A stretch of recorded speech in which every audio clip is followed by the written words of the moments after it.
दिनैनि दिना जाहैबाय नैजिथामथि बड'लेण्ड डे।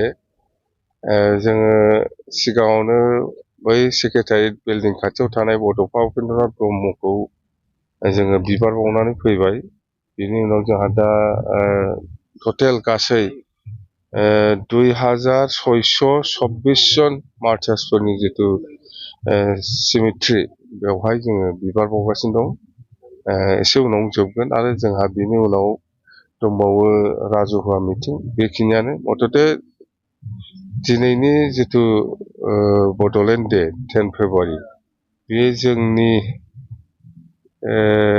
बिटिसिनि जेसेबां जाथि जनगोष्ठी दं बेयो जोंनि जारिमिनारि, अकल बिटिसि नङा गासैबो आसामनि थाखायनो बेयो जारिमिनारि दिन। बेखौ रावबो बावनो हाया। पार्टिजों खोथा गैया। बे सब समय थाबाय थागोन आरो बे कनस्टिटिउसनेल आरो बेखौ दिनै आसाम सरकार बा भारत सरकारा स्वीकृति होनाय मोनसे सुक्ति। बे हिसाबै बेयो थालांबाय थागोन। बेखौ पार्टि हिसाबै रावबो लानो नाङा आरो बेखौ सनमान होनाया जोंनि बयनिबो कर्तब्य होननानै आं सानो।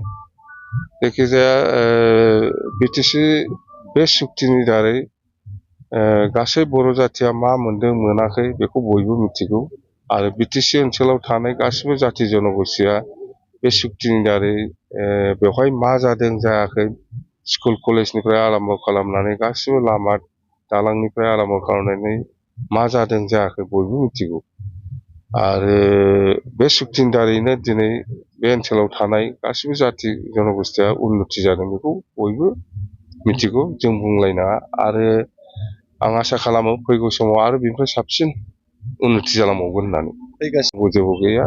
बिपिएफ हानजा हिसाबै जोङो हारसिंनो गेलेगोन, आगोलावनो बुंबाय थाखानाय आरो हारसिङैनो जोङो सरकार दानो हागोन। बेवहाय आं बुंबाय थादों बिटिसिनि दिनैनि राजनितियाव पलिटिकेल पार्टिनि जिथु पजिसन, राजनितिक पार्टिनि जिथु पजिसन बियो बिपिएफआनो 1 नाम्बाराव दङ दिनैनि दिनाव आरो आंनि अबजारभेसनाव सेकेन्डआव बिजेपि दं, 3 नाम्बाराव इउपिपिएल दं आरो इउपिपिएलआथ' दिनै सरकार दानायनि खुनु पजिसन गैया। बिपिएफआनो दागोन। चन्दन आरो खाम्फा बरगयारिखौ लानानै डिपुटेसननि बाथ्रा बुंगासिनो दं। चन्दन खाम्फा थांनायखौ नोंसोर गाब्रायनो नाङा। बियो आंनिनो मानसि, बिसोरो आंनिनो मानसि आरो बिसोरो इउपिपिएलआव थांदों होननानै बिसोरदि इउपिपिएलनि जानानै खामानि मावगोन बे नङा। बिसोरो आंनिनो मानसि, बिसोरो आंनि सिआइडिसो।